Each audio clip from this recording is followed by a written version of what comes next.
Hollow Creek, a small village, nestled between hills shrouded in mist. The villagers kept to themselves. They knew everyone, they feared strangers, and they whispered of the old mill. The mill stood at the edge of the village, silent, dark, a constant reminder of what had been and what might be again. The villagers avoided it, especially at night, when the wind howled through the broken blades like a scream. The old mill was said to be haunted by the ghost of John the Miller, who had vanished.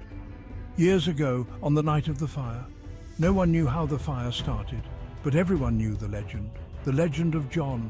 The legend was whispered, from generation to generation, a tale of love, betrayal, and revenge. It was a warning to those who dared to disturb the ghost of John.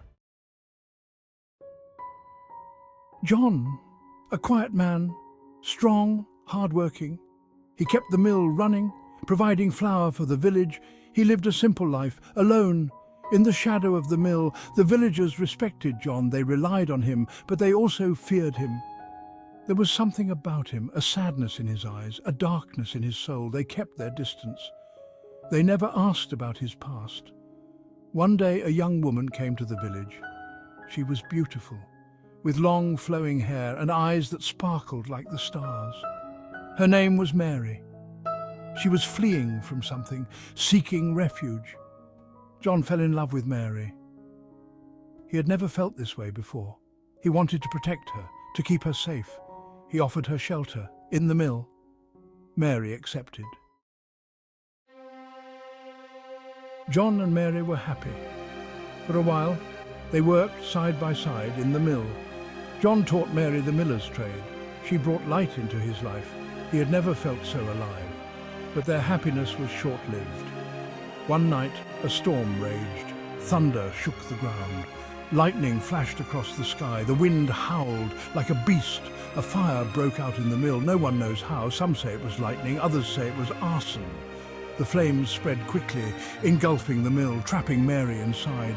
John tried to save her. He fought his way through the flames, but it was too late. The roof collapsed, burying Mary beneath the rubble. John screamed her name, but only silence answered.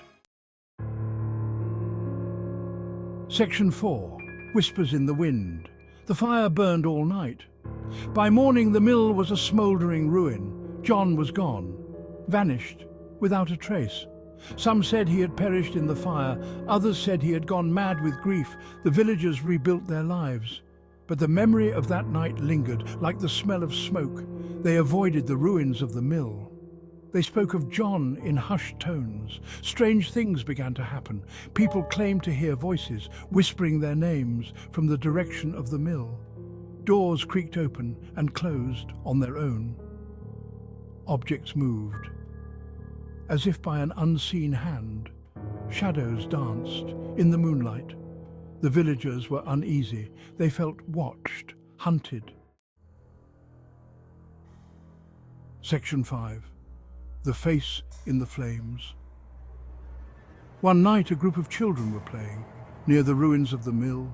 It was getting dark, the wind was picking up, the children were telling ghost stories. One boy dared another to go into the ruins and bring back a piece of the mill as proof of his bravery. The boy hesitated, but his friends egged him on. He crept towards the mill, his heart pounding in his chest. He picked up a stone and threw it through a broken window.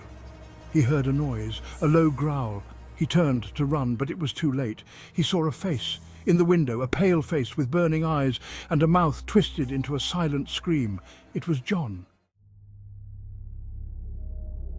Section 6. The Curse of John. The boy ran back to the village, screaming. He told everyone what he had seen. The villagers were terrified. They knew the legend was true. John's ghost haunted the mill. They say that John's ghost still wanders the ruins, searching for his lost love. He is vengeful, angry, doomed to walk the earth for all eternity. They say that if you go to the mill and whisper Mary's name 3 times, John's ghost will appear and you will be cursed forever, so be warned. Stay away from Hollow Creek and never ever speak Mary's name.